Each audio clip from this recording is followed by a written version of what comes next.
Preste atenção nisso agora, porque pode explicar a sua vida inteira. O maior problema da sua vida não é o que aconteceu com você, não é quem te feriu, não é o que você perdeu, nem o contexto ao seu redor. O maior problema é a forma como você interpreta tudo isso dentro da sua própria mente. Existe uma voz que não se afasta de você em nenhum momento. Ela acorda com você, te acompanha ao longo do dia e continua ativa até quando você tenta dormir. Essa voz mora dentro da sua cabeça. Ela comenta tudo, distorce tudo, antecipa o pior, relembra o passado, cria medo antes mesmo de você tentar qualquer ação. Pense nisso. Quantas oportunidades você deixou passar porque essa voz te convenceu de que não daria certo? Quantas noites você perdeu revivendo algo que já ficou para trás? Quantas vezes você se tratou de um jeito que jamais aceitaria vindo de outra pessoa? Isso não é só pensamento, isso é condicionamento. A maioria das pessoas passa a vida inteira sendo conduzida por essa voz, sem perceber que estão entregando o controle da própria vida para uma mente que nunca foi treinada. Uma mente que reage, que exagera, que foge. Mas existe uma saída, e ela vem de um princípio antigo, testado sob pressão real, criado por alguém que viveu no limite do caos. Marco Aurélio, um homem que carregava o peso de um império inteiro, cercado por guerra, doença, perdas e traições. Ele tinha todos os motivos para perder o controle, mas não perdeu, porque entendeu algo que a maioria nunca aprende. Ele não tentou controlar o mundo. Ele aprendeu a controlar a forma como falava consigo mesmo. Em seus registros pessoais, que nunca foram escritos para o público, existe algo raro. Não é um líder dando ordens aos outros. É um homem disciplinando a própria mente. E é isso que você vai aprender aqui. Não é teoria, é prática, um método direto.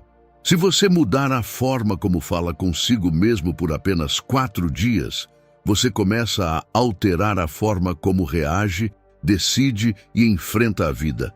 Mas isso exige uma coisa: compromisso. Você não pode assistir isso como quem assiste qualquer coisa. Se você quer assumir o controle da sua vida, precisa começar assumindo o controle da sua mente. Então faz o seguinte, escreve nos comentários: eu assumo o controle da minha mente. Não é sobre comentar, é sobre marcar uma decisão. Quando você escreve, você deixa de ser espectador e passa a ser responsável. Reflexão número 1. O poder absoluto do seu julgamento. Imagine por um momento que você está na rua e, ao pegar o celular para resolver algo importante, percebe que a bateria está prestes a acabar. Você ainda precisa dele, está no meio do dia e imediatamente surge um pensamento automático. Agora tudo vai se complicar. Que azar!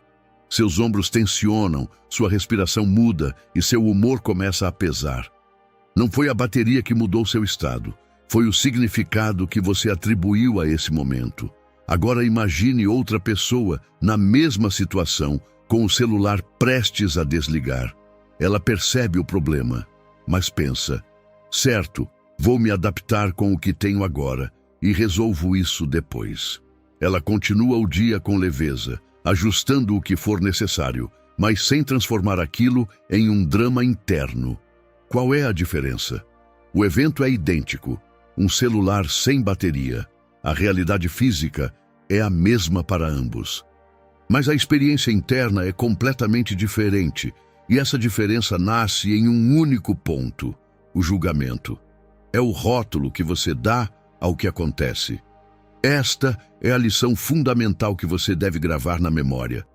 Durante esses 4 dias, lembre-se, não são as coisas que te incomodam, mas sim a sua opinião sobre elas. Sua mente é uma máquina de rotular.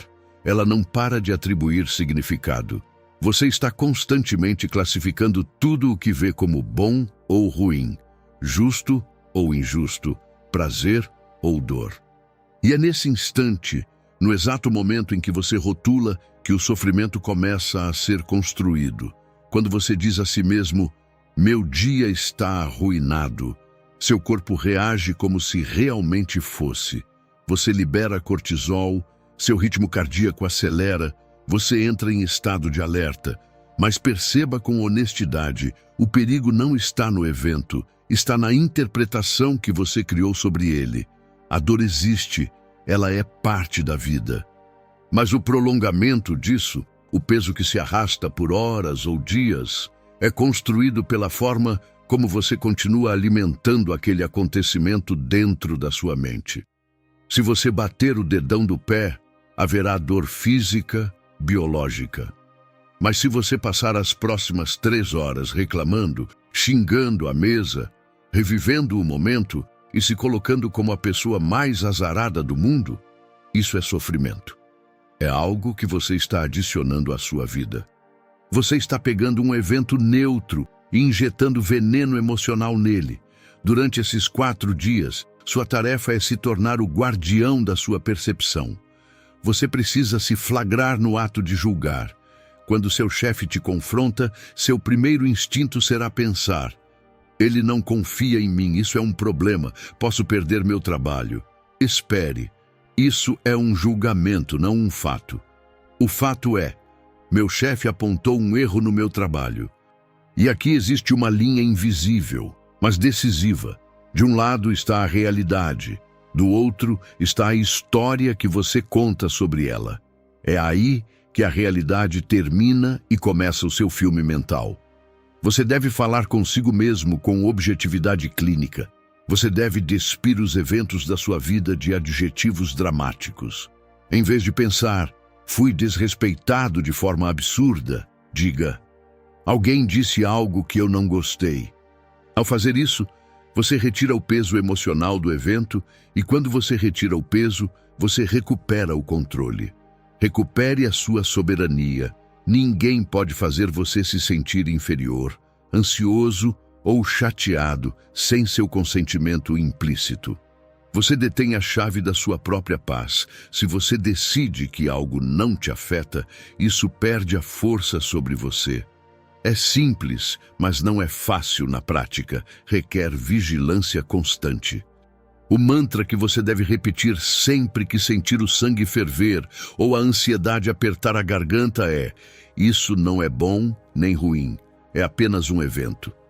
Eu escolho como lidar com isso. Eu apago o julgamento. Eu apago o dano. Repita até acreditar. No início, parecerá forçado, mas aos poucos você perceberá algo poderoso. Um espaço entre o que acontece e a forma como você reage. E é nesse pequeno espaço que está o seu poder. Pare de ser um fantoche das circunstâncias. Corte os fios. Se você elimina a opinião de que foi prejudicado, o dano perde a força. Porque aquilo que não é alimentado não cresce. Não deixe que sua mente alimente o fogo dos problemas cotidianos. Mantenha a calma, a leitura precisa e a responsabilidade sobre como você responde ao que vive. Reflexão número 2. A dicotomia do controle. O princípio que resolve sua vida. Vivemos exaustos. Olhe para si mesmo. Observe seu nível de energia mental no final do dia. Você está exausto, mas não porque fez milhares de coisas ou carregou pedras. Você está exausto porque passa a vida tentando controlar o incontrolável. Você sai de casa para resolver um problema simples na rua e no meio do caminho percebe que o celular está sem bateria. Naquele instante, a mente dispara. E se eu precisar ligar? E se algo der errado? E agora? O problema não é o celular. É a tentativa de controlar tudo o que pode acontecer a partir disso. Você passa o dia ansioso, pensando se vai chover, se o trânsito vai andar, por causa do que aquela pessoa pensou quando te viu, se a economia global entra em colapso, se seu parceiro gostou do presente. Você carrega nos ombros o peso de um universo que não lhe pertence. Ansiedade, essencialmente, é um erro de cálculo. É a dolorosa discrepância entre como você quer que o mundo seja e como ele é. O mundo é assim.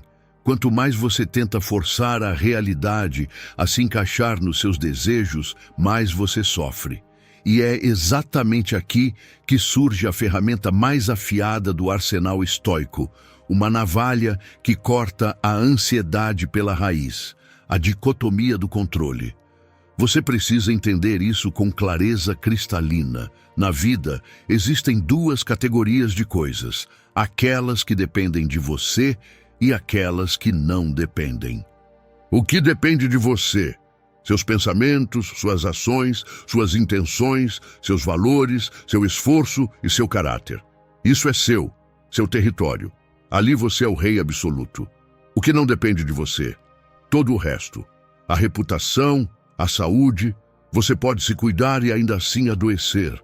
A riqueza, o clima, o trânsito e principalmente as ações e os pensamentos dos outros. O problema é que você investiu sua felicidade nisso, na segunda categoria. Você apostou sua paz de espírito em coisas que não pode controlar. É como ir ao cassino e colocar todo o seu dinheiro em um único número na roleta. É uma aposta perdedora. Se a sua felicidade depende disso, é porque você está apostando tudo. Se a sua paz depende do desempenho do seu filho, você é refém desse resultado. Se depende do seu vizinho não fazer barulho, você é refém do seu vizinho. E quem depende do externo para se manter em paz, vive em constante vulnerabilidade. Imagine-se como um arqueiro. Você tem um arco, uma flecha e um alvo.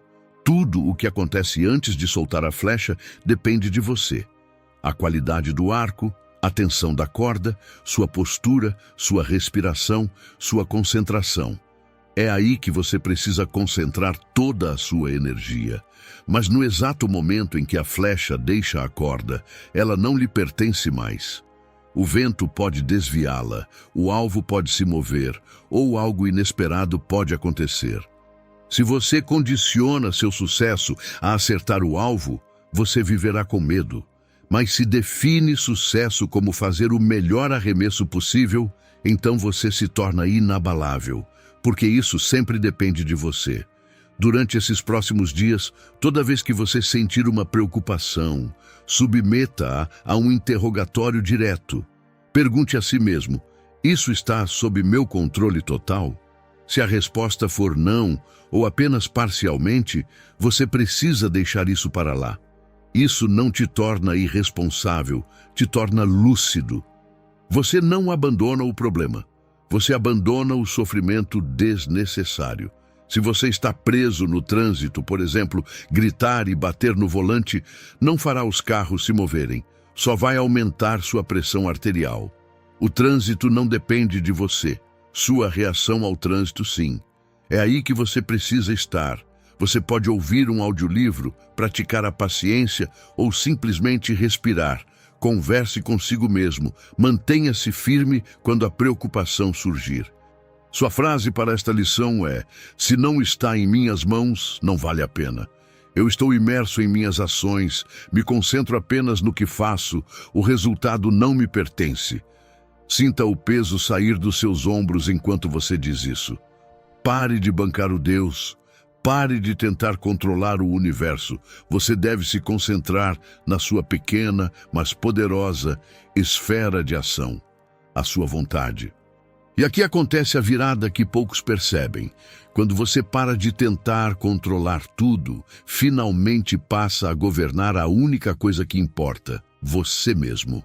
Ao abandonar o desejo de controlar o externo, você ganha controle total sobre o interno. E isso, meu amigo, é a verdadeira liberdade. Concentre-se no processo, esqueça o resultado, faça o que precisa ser feito e deixe que o restante siga o seu curso. Porque paz não é quando tudo sai como você quer, é quando você já não depende disso para estar bem. Reflexão número 3. Tudo se resolve no presente. Sua mente é uma viajante do tempo viciada em desastres. Observe-se agora mesmo. É muito provável que seu corpo esteja sentado aqui, olhando para uma tela, em um lugar relativamente seguro, respirando e com suas necessidades básicas sendo atendidas. No entanto, sua mente não está aqui. Sua mente está divagando por um futuro hipotético que a aterroriza ou mergulhando em um passado que a assombra. E sem perceber, você começa a reagir a coisas que não estão acontecendo. Você está pagando juros por dívidas que ainda nem contraiu.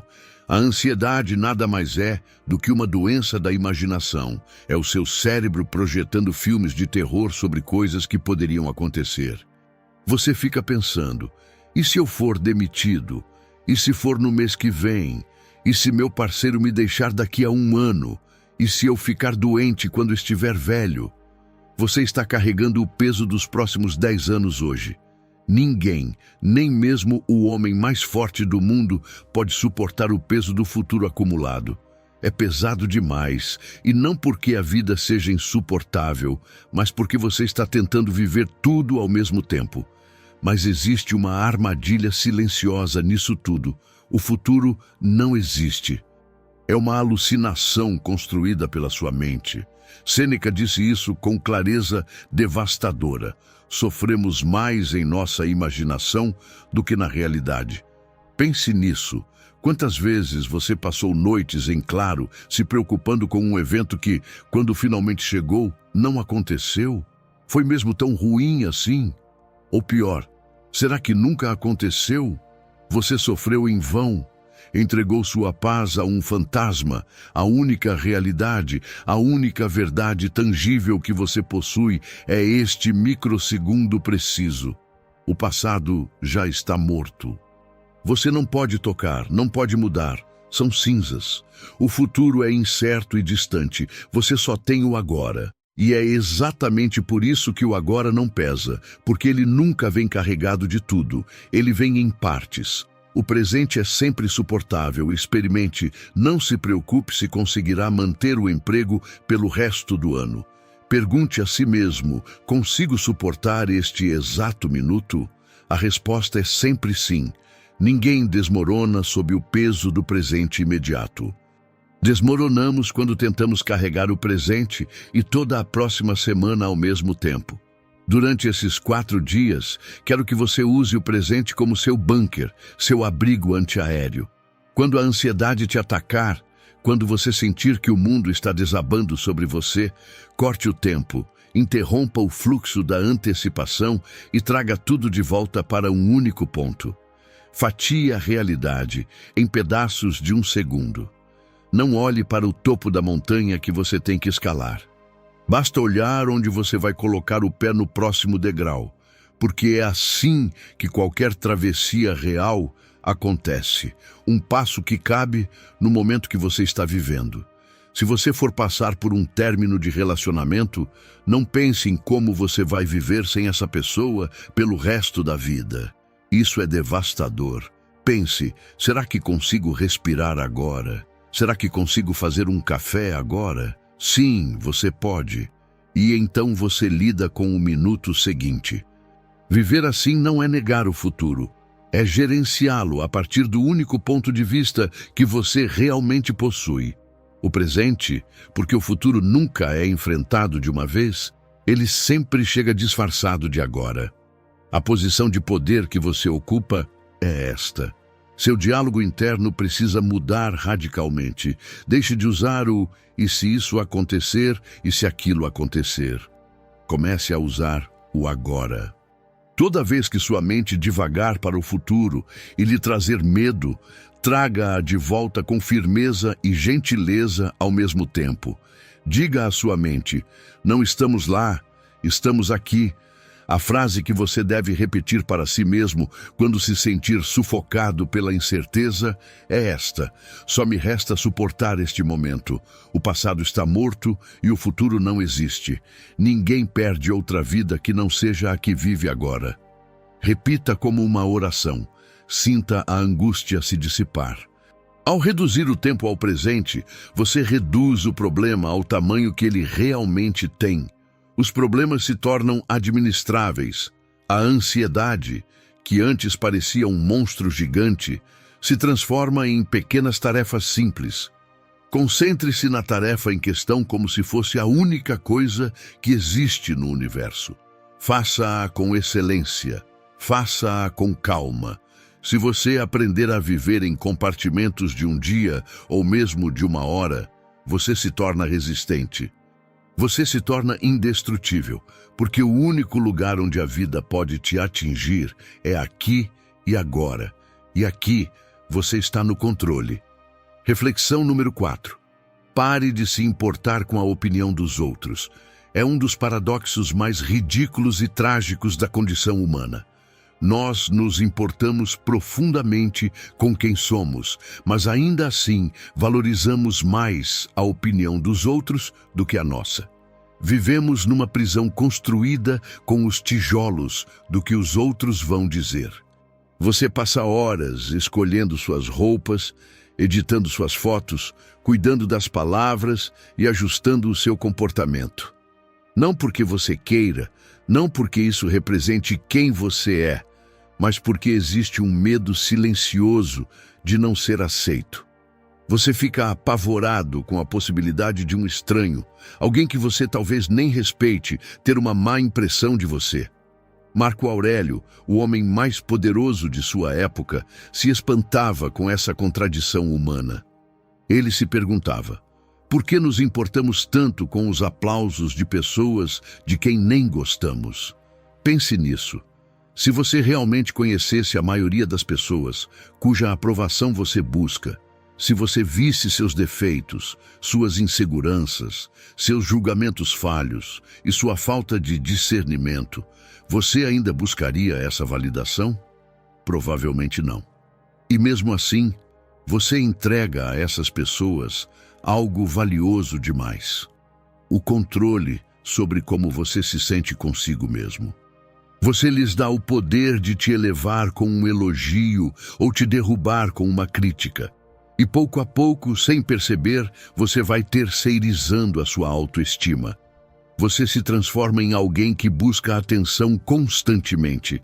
E o pior é que essa busca por aprovação te distancia de si mesmo. Você deixa de ser quem é para se tornar o personagem que acredita que os outros querem ver. E toda vez que você se ajusta para caber nas expectativas alheias, você se afasta da sua própria verdade.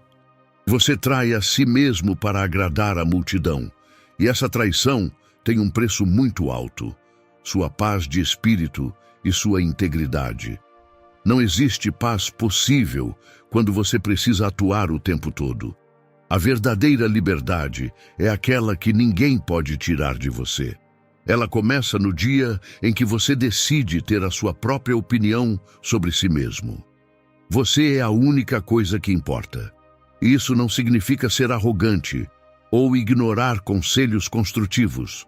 Significa ter um sistema de avaliação interno. Se você sabe que fez a coisa certa, se agiu com justiça, coragem e bondade, que importa se o mundo te vaiar? As vaias dizem respeito a eles, não a você. A reação deles é um reflexo do olhar deles, não do seu valor. Imagine que você é um músico que tocou a peça perfeita. Você não errou uma única nota. Você se dedicou completamente. Mas a plateia, que não entende nada de música, vai a você. Você deveria se sentir mal? Não. Você sabe que a apresentação foi impecável. A ignorância deles não altera a qualidade da sua execução. O erro deles não pode se tornar a sua dúvida. Da mesma forma, se você age corretamente em sua vida e alguém o critica, esse é o problema dessa pessoa. É a percepção dela, não a sua realidade. Nem toda crítica merece ser absorvida. Algumas devem ser simplesmente ignoradas com lucidez. Durante esses 4 dias, você praticará a indiferença seletiva. Quando alguém te critica, quando você sente pressão social, quando você tem medo de se expor ou de ser diferente, pare. Lembre-se de que as pessoas pensam muito menos em você do que você imagina. Todos estão ocupados pensando em si mesmos, preocupados com a própria imagem e com o que os outros vão dizer. Você não é o centro da atenção deles, e isso, longe de ser um problema, é a sua liberdade. Você é livre porque é invisível para a maioria. Mas mesmo que te observem, mesmo que te julguem, sua postura deve permanecer intacta. Você precisa desenvolver uma casca forte. Não deixe que seu humor oscile de acordo com o clima social.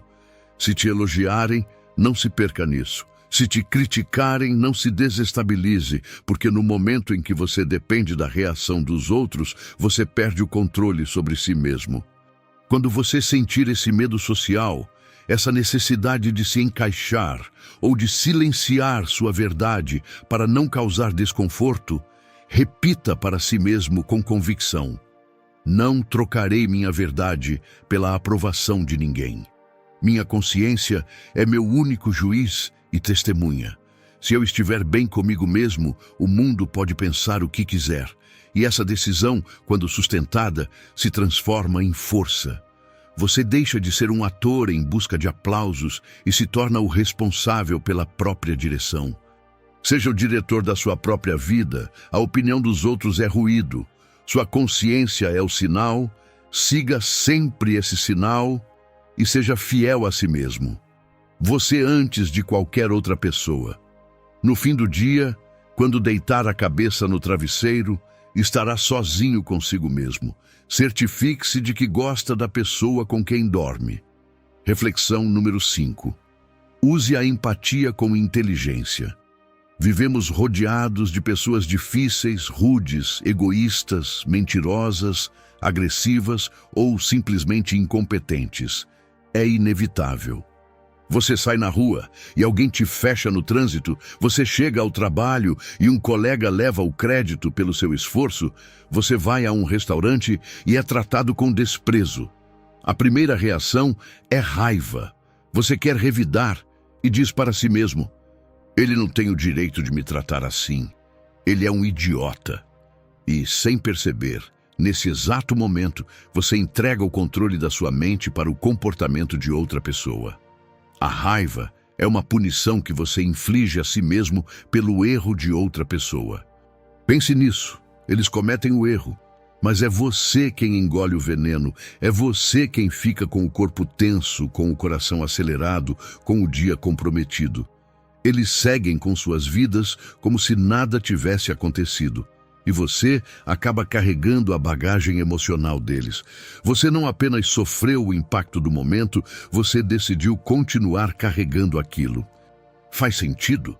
O estoicismo propõe uma ferramenta fascinante para isso: a empatia estratégica. Não se trata de ser um santo, nem de se colocar em uma posição de superioridade, nem de aceitar tudo por fraqueza. Trata-se de entender o outro com clareza para não se ferir por dentro. Marco Aurélio lembrava a si mesmo todas as manhãs que encontraria pessoas intrometidas, ingratas e arrogantes. Ele não fazia isso por amargura, mas para não se surpreender. E acrescentou algo crucial: nenhum deles pode me fazer dano, porque ninguém pode me implicar em feiura. Ele entendia que as pessoas não fazem o mal para serem vilãs em uma série, mas porque, em suas próprias mentes, acreditam que estão fazendo o certo, ou simplesmente estão cegas pela própria ignorância e dor. Imagine que você está caminhando e alguém tosse no seu rosto porque está com gripe. Você ficaria com raiva e gritaria com essa pessoa? Provavelmente não. Você se afastaria, talvez sentisse incômodo, mas entenderia: essa pessoa está doente. Agora aplique a mesma lógica ao comportamento. Quando alguém age com grosseria, é o caráter que está doente. São pacientes morais, fazem o mal porque não sabem fazer o bem, porque foram formados assim ou porque carregam um fardo interno tão pesado que transborda nos outros. Vê-los como pessoas doentes ou ignorantes, em vez de inimigos, muda completamente o jogo, porque você deixa de reagir ao ataque e começa a enxergar a origem dele. Quando alguém te insulta, não pense: estão me atacando. Pense: coitado. Que tipo de inferno deve estar acontecendo dentro da mente dessa pessoa para que ela precise agir assim? De repente, você deixa de ser a vítima e se torna o observador. E quem observa com clareza não se perde na reação, não leva nada para o lado pessoal. O que as pessoas dizem fala mais das próprias dores do que do seu caráter. Muitas vezes, você é apenas a tela onde elas projetam o próprio caos. Se você se envolve, discute ou busca vingança, você se rebaixa ao nível delas. E nesse ponto, o erro já não é mais só do outro, passa a ser seu também. Durante esses 4 dias, seu desafio é não reagir. Quando você sentir a faísca da ofensa surgindo, apague com a água fria da compreensão. Pare, respire e escolha conscientemente não alimentar aquilo que não merece crescer dentro de você. Lembre-se, a melhor vingança é ser diferente de quem causou o dano. Se gritarem, permaneça em silêncio. Se provocarem, não se mova. Se tentarem te atingir, não ofereça resposta emocional, porque o que não encontra reação perde força. Mantenha sua elegância, seu mantra para lidar com pessoas difíceis e proteger sua energia é: eles agem por ignorância, por dor ou por interesse próprio. Não é sobre mim. Isso reflete as feridas deles, não o meu valor. Não deixarei que a escuridão deles apague a minha luz. A melhor vingança é não ser como eles. Repita isso até sentir um escudo se formando ao seu redor. Insultos não se fixam, provocações não te dominam, você permanece firme e quanto mais você sustenta essa postura, menos o mundo externo consegue te desestabilizar.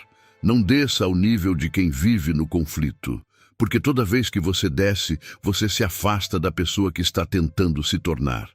Seu lugar não é na reação, é na consciência. Deixe-os com os próprios conflitos. Você tem coisas maiores para construir do que se perder em pequenas ofensas. Reflexão número 6. O valor da verdade radical. Olhe-se no espelho. Não me refiro àquela olhada rápida que você dá em si mesmo antes de sair de casa para ver se seu cabelo está arrumado, mas sim um tipo de olhar que a maioria das pessoas evita, aquele que não busca aparência, mas confronto. Olhe bem nos seus olhos e pergunte: quem estou tentando enganar? A mentira mais perigosa não é aquela que você conta ao seu chefe quando chega atrasado, nem aquela que você conta ao seu parceiro para evitar uma discussão. A mentira mais devastadora é aquela que você conta a si mesmo, porque essa não é apenas uma frase que você diz, é uma narrativa que você começa a acreditar. Você diz a si mesmo todos os dias pequenas coisas para proteger seu ego, para evitar sentir culpa, para justificar por que você não faz o que precisa ser feito. Você repete para si mesmo que está onde deveria estar. Nos tornamos mestres do auto-engano. Você diz: não tenho tempo para fazer exercício, quando na verdade não é prioridade e você prefere assistir séries. Você diz: meu relacionamento é complicado, quando a verdade é que tem medo de ficar sozinho e por isso tolera o inaceitável. Você diz: começo amanhã, quando na verdade tem medo de falhar hoje. Essas pequenas mentiras, aparentemente inofensivas, são os tijolos com os quais você constrói a cela da sua estagnação. Continue comprando e inventando suas próprias desculpas, e você nunca sairá dessa situação. O estoicismo exige isso, honestidade brutal. Marco Aurélio disse: se alguém puder provar que estou errado, eu mudarei de bom grado, pois busco a verdade e a verdade nunca fez mal a ninguém. Observe essa última parte. A verdade não dói. O que dói é viver numa fantasia que mais cedo ou mais tarde desmorona. Crescimento real, essa mudança profunda que você busca, só pode acontecer no terreno firme da realidade, não no pântano das suas justificativas. Enquanto você distorce a verdade, você também distorce a direção da sua própria vida. Você precisa ser capaz de fazer uma auditoria da sua vida sem anestesia. Imagine que você é um cirurgião e sua vida é o paciente. Se houver um tumor, você não pode simplesmente colocar um curativo e dizer que é só um arranhão. Você tem que abrir, encarar o que está ali, cortar e tratar. Isso dói. Claro que dói. Admitir que você foi preguiçoso, que foi invejoso, que foi covarde ou que se desviou do caminho é doloroso. Mas é uma dor que limpa, organiza e reposiciona você. O conforto das mentiras, em contraste, é uma morfina que te anestesia enquanto sua vida continua se deteriorando. E o problema da anestesia é que ela tira a dor, mas também tira a chance de corrigir. Durante esses 4 dias, eu te desafio a praticar a verdade radical. Quando você falhar, não procure culpados externos. Não diga que foi o trânsito. Diga, eu saí atrasado. Não diga que te provocaram. Diga, eu perdi o controle. Ao assumir total responsabilidade através da verdade, você recupera seu poder. Se a culpa é do trânsito, não há nada que você possa fazer. Se a responsabilidade é sua por ter saído atrasado, você pode resolver isso amanhã. A verdade te fortalece, a mentira te vitimiza. Uma te coloca no controle, a outra te coloca à mercê das circunstâncias. Quero que você se lembre disso toda vez que sentir a tentação de suavizar a realidade. Você para. Sente o desconforto da verdade subindo pela garganta e deixa ela sair. Se você se sentir triste, não diga, estou bem. Admita, estou triste e preciso de ajuda, porque nomear a verdade não te enfraquece, te orienta. Se você não sabe algo, não finja que sabe. Diga, eu não sei, mas vou aprender. Essa vulnerabilidade honesta é a base de uma força indestrutível. A força real não está em parecer completo, mas em estar disposto a se corrigir. Uma casa construída sobre a rocha da verdade resistirá a qualquer tempestade.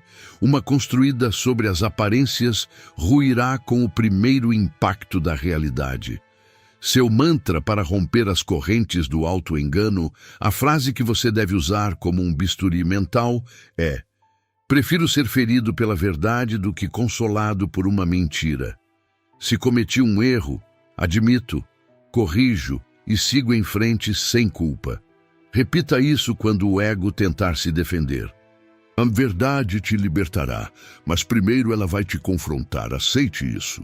Se você sente desconforto ao encarar a verdade, isso não é um sinal de erro, é um sinal de crescimento.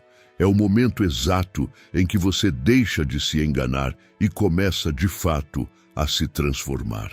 Pare de ser refém das suas próprias desculpas. Seja o arquiteto dos seus próprios princípios e o construtor da sua realidade.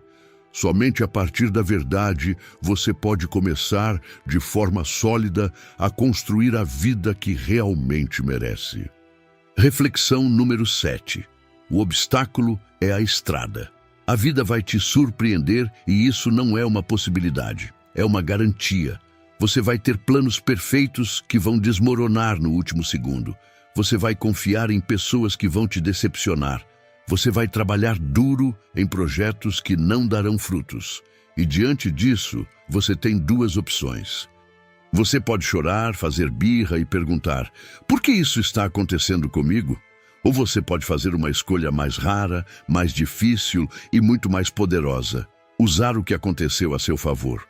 Ou você pode fazer o que os estoicos faziam, praticar alquimia mental, transformar aquilo que parecia um bloqueio em matéria-prima para crescimento.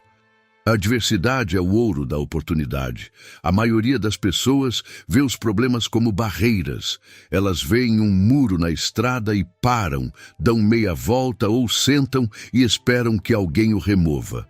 O estoico vê a parede e pensa: perfeito. Esta parede é a minha chance de aprender a escalar. Esta parede é a minha chance de construir uma escada. Esta parede vai me fortalecer. Ele não nega a dificuldade. Ele redefine o papel dela na própria vida. Esta é a filosofia central de o obstáculo é o caminho. Marco Aurélio escreveu uma das frases mais poderosas da história da humanidade. O impedimento à ação promove a ação. O que se interpõe no caminho se torna o caminho. Leia novamente. O obstáculo não te impede, o obstáculo te reposiciona. É a nova direção.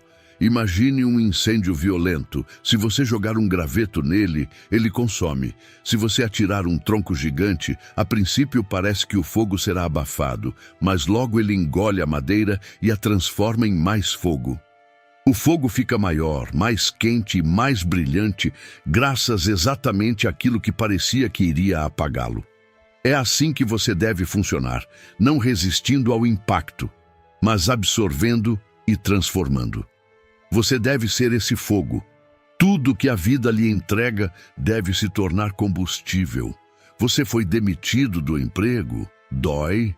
Sim, mas a dor não precisa ser o fim da história. Pode ser o início de uma direção mais alinhada. É combustível para empreender no negócio que você sempre quis, ou encontrar um lugar onde você seja verdadeiramente valorizado. Seu parceiro te deixou? Isso não é apenas perda, é também um convite forçado para reconstruir sua própria base. É para se reconectar consigo mesmo e aprender a ser independente. Você se machucou. Então a vida te desacelerou à força, talvez para te ensinar algo que você ignorava em movimento. É combustível para treinar sua paciência e estudar estratégia enquanto seu corpo se recupera. Não há situação, portanto, por mais difícil que pareça, que não contenha a semente de uma vantagem, caso você tenha a coragem de procurá-la. E essa coragem não é emocional, é uma decisão consciente de olhar além do impacto inicial. Pare de rotular eventos como problemas e comece a rotulá-los como exercícios. A vida é a sua academia, pessoas difíceis são os seus pesos, crises são as suas sessões de alta intensidade. E assim como no treino, não é o conforto que fortalece, é a resistência. Não reclame do peso, levante-o. Se você pedir força, a vida não vai te dar força mágica, ela vai te dar dificuldades para que você se fortaleça ao superá-las, porque força não é recebida, é construída sob pressão. Durante esses 4 dias, reclamações inúteis são proibidas. Se você encontrar um obstáculo, proíba-se de dizer "eu não posso". Essa frase encerra possibilidades antes mesmo de você testá-las. Em vez disso, pergunte-se: como posso usar isso? Que virtude isso exige de mim? Talvez exija paciência, talvez criatividade, talvez humildade. Seja lá o que for, use, porque cada situação difícil já vem acompanhada da habilidade que ela quer desenvolver em você. Você não é vítima das circunstâncias. Você é um mestre de judô. Use a força do problema contra ele mesmo. Quando o mundo fechar uma porta para você, não fique parado olhando a maçaneta. Arrombe, contorne, encontre outra entrada. Seu mantra para transformar a adversidade em vantagem é: o que impede a ação, promove a ação. Isso não é um bloqueio, é uma oportunidade. Tudo é combustível para mim. Grite isso internamente quando se sentir preso. Sinta sua energia mudar. Você passa da passividade para a ação direcionada. Você passa da reação para a estratégia. O movimento é mais poderoso do que frustração prolongada. O mundo pertence àqueles que são capazes de pegar o caos e transformá-lo em ordem. Não espere pelas condições perfeitas. Nunca estarão. A ação sempre acontece em cenários imperfeitos, e é exatamente isso que a torna valiosa. Use o que você tem, onde você está, e siga em frente. O obstáculo é o caminho. Percorra-o, e quanto mais você anda por ele, mais forte você se torna para os próximos. O que você acabou de ouvir não são apenas palavras bonitas para colocar em um status do WhatsApp. Isso é ferramenta de combate mental. São as armas que alguns dos homens e mulheres mais fortes da história usaram para se construir. Foram 7 reflexões, 7 mantras, 7 chaves para libertar sua mente. Mas saber isso é inútil se você não aplicar, porque conhecimento parado não transforma, apenas ilude. Se você desligar este vídeo e voltar a reclamar, procrastinar, odiar e viver com medo, então isso aqui terá sido apenas entretenimento. E entretenimento não muda destino. Decisão muda. Eu sei que existe algo dentro de você que se reconhece nessa mensagem. Essa filosofia falou com uma parte de você que está cansada de se sabotar e que deseja, de verdade, assumir controle. O desafio é simples. 4 dias, apenas 96 horas.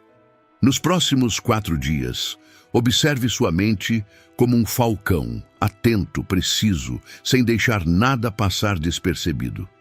Quando a voz negativa aparecer, esmague-a com um desses mantras. Não negocie, não discuta, interrompa. Quando a ansiedade bater à porta, não abra. Quando a preguiça te convidar para parar, lembre-se, você está construindo algo maior do que o conforto imediato. Converse consigo mesmo com respeito, autoridade e verdade. Porque a forma como você se trata define o tipo de pessoa que você se torna. Não subestime o poder deste exercício. A neurociência já comprovou que o cérebro é plástico. Ele se molda de acordo com a forma como você o utiliza. Ou seja, você não é fixo. Você está sendo constantemente treinado. A questão é, por você ou pelo acaso? Se você repetir essas verdades para si mesmo diariamente durante 4 dias, você começará a criar novas conexões mentais. O que hoje parece exigir esforço, amanhã será mais natural e depois se tornará parte de quem você é. E quando isso acontece, você não precisa mais lutar contra si mesmo, você passa a agir a favor de si. Você não é a mesma pessoa que começou assistindo a este vídeo, agora você tem as ferramentas. A questão é, você tem a coragem de usá-las, porque saber o caminho é comum. Percorrê-lo é o que separa a intenção de transformação. Se você aceita o desafio, se compromete a ser o mestre da sua mente pelos próximos 4 dias, deixe um comentário. Escreva: minha mente é meu império. Faça disso um compromisso público, porque aquilo que você declara com clareza, você tende a sustentar com mais força. Assine esse contrato consigo mesmo, leia, acredite e viva de acordo com ele. Curta, comente e compartilhe com quem você admira. Obrigado por assistir.